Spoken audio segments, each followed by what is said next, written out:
don't know if I've revealed this yet. It is made by the same company. This is obviously a recovery point, correct? Well, now this is the part in which all of you are going to go out there and check this for yourselves. If you notice, on the driver's side, you have a recovery point. Yeah. Oh boy, I might want to correct that.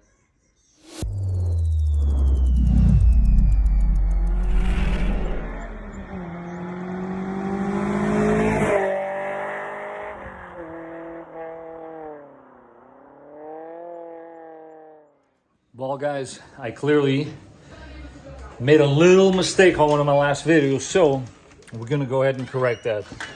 Because I want you guys to know that I'm here to provide you guys with facts and knowledge. After all, that is one of my main goals, is to pass on all the knowledge that I got to you guys. And hopefully save you guys some money in the process. So I wish I had a dollar bill for how many times people in the comment section went over this topic with me. So the shackles in the front, for me, and I'm aware of it, are purely for aesthetic purposes only. Now, some of you might say, well, why do you say that? Guys, the structure on the frame of this truck where these points are mounted on is extremely fragile. Not to mention, I do live in a state which is part of the Rust Belt, and as you can see here from these images, yeah, the winters are not easy on us.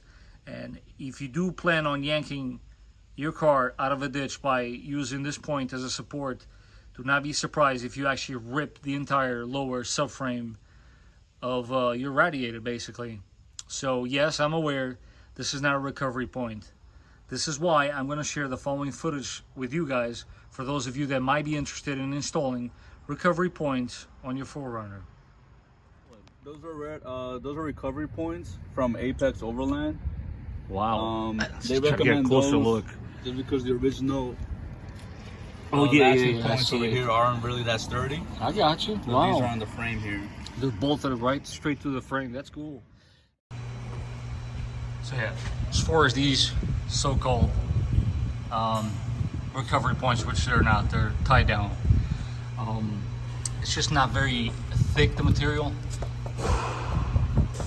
And that's why you probably shouldn't use it as a recovery point. And they're actually labeled as tied down. This is very thin material here. This radiator support, you can totally rip this out if you're not careful. Put too much pressure on this and you're actually gonna rip off this entire lower radiator support. And again, while we're in the topic, and a few people asking me, so I'll let you guys just read what says on top there. So as far as recovery point back here, you're definitely better off trying to pull the truck from this side. All I was trying to tell you guys with these smaller hooks back here is that if you have two instead of just one, which is this one that the truck comes with, your chances are probably higher. What I was trying to say is that maybe you want to hook both points. Don't yank it from just one, because there are chances and reported cases in which that hook gets ripped right out of the frame of the truck. So just beware.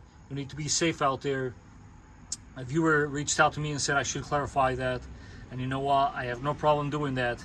You're better off recovering the car from this point, not so much from those two underneath. I just personally think if you have more options, why not? Not to mention, I mean, nobody's gonna see or care about this, but I like the fact that I know that my car now is symmetrical underneath, at least with the two hooks.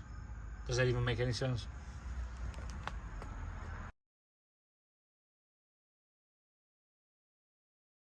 We are also going to sort some things out in the 4Runner, most specifically the front bumper. So let's take a look what it's going to take to fix this. So as you guys can see, my bumper does have quite a bit of a gap on this side, and I did find the problem for that. I'm going to show you guys how you fix that.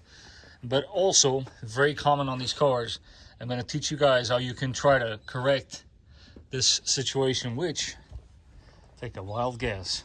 We also have going on this side. So do stay tuned. There's a bulletin for this, and we are going to go over that bulletin together. So for this video, guys, the parts you're going to need are some bumper supports. There's a right and a left, different part numbers. I'm only replacing the left today. I'm going to show you guys how you can still utilize your old one. You don't need to necessarily buy the updated one, although it makes your life a lot easier. And also, last but not least, you're going to need a little piece of Velcro, just like this. We got to take this bumper off. It's super easy. I've done it a ton of times. So I'm just going to put a little time lapse, and then we'll get right to it.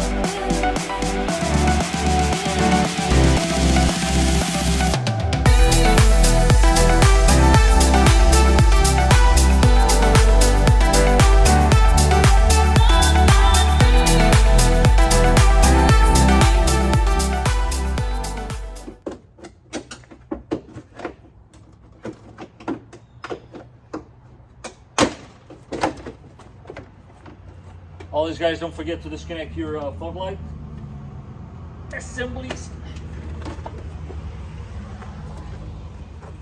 You don't want to yank those puppies out.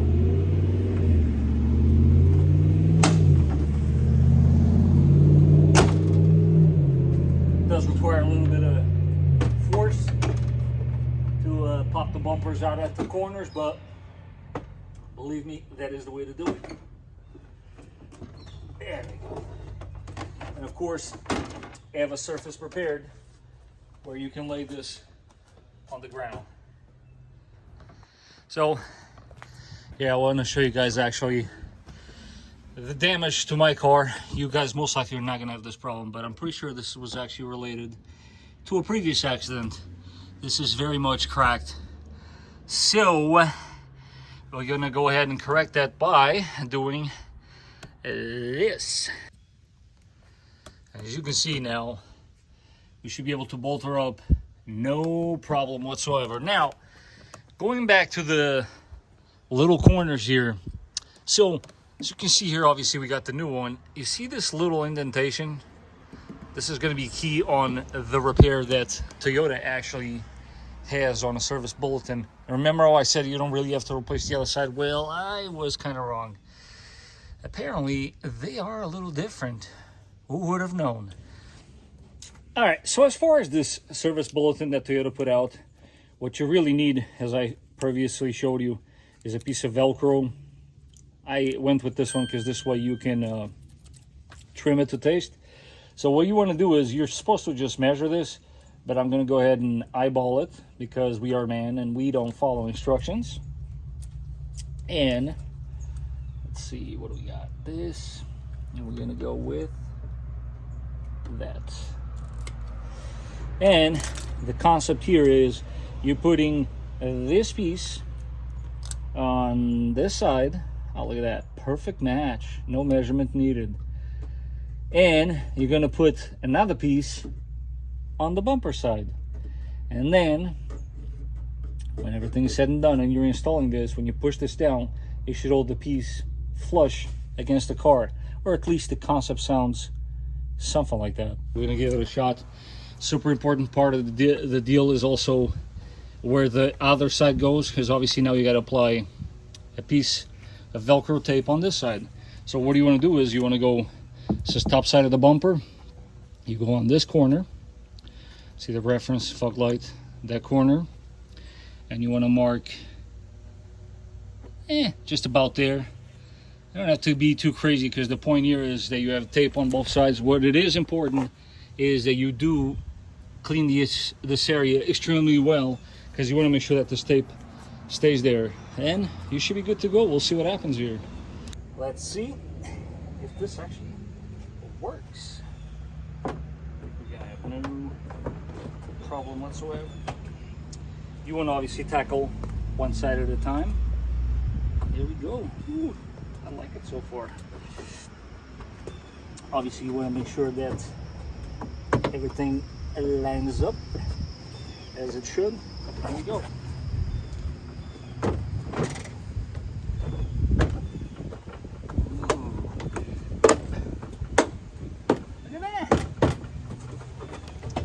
I think it does look a little better, but to be honest with you, I think the correct fix on this side would have been to replace this bracket as well, because as you can see here, it's not totally flush, but hey, we gave it a shot, right? On this side, on the other end, I mean, I didn't put the screw in yet. I'm gonna tweak it a little bit, but as you guys can see, yep, we still got the same problem. I wonder why, I wonder why. Bodywork, guys, it never seems to amaze me.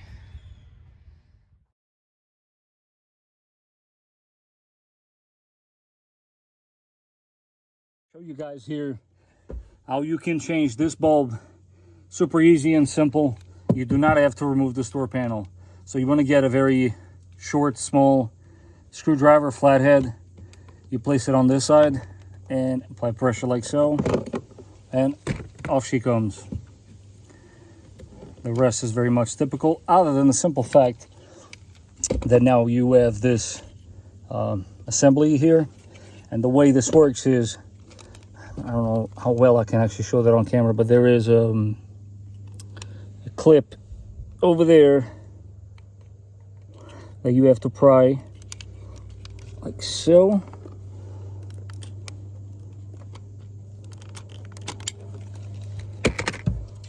And you should be left with this.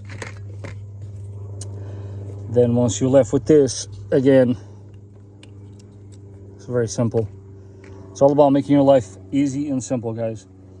Off with this old school halogen, and these are the ones that I actually use. I feel like this is the best bulb out there in the market, not to mention very easy to find. This package though, boy, I tell you, you might want to cut it up or something because it's super hard to get to. Now, here's the catch. Before you put this all back together, test it out, because as I'm sure some of you out there will experience, that if you flip a LED the wrong way, it won't work. Don't be so quick to go and return it at the store. Just test it out before you put this all back together, and there you have it.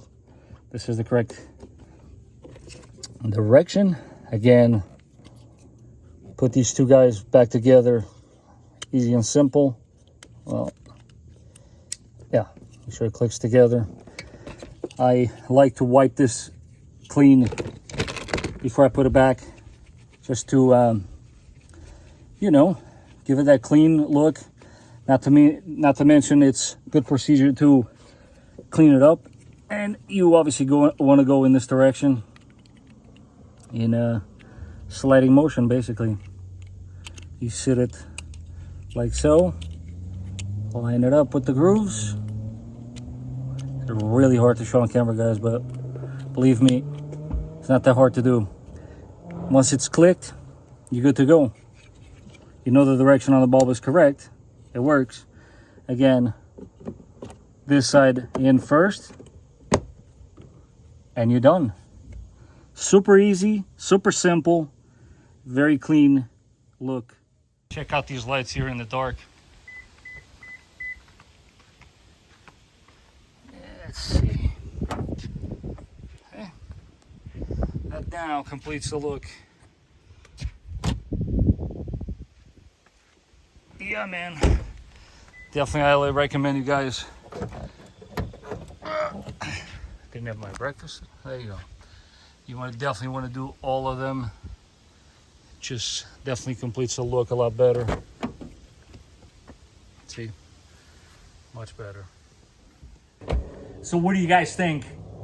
Is it going to require the replacement of the fender and bumper, or is it just a bumper, or is it the fender? I personally think that they're both at fault here, especially the fact that that's an aftermarket bumper.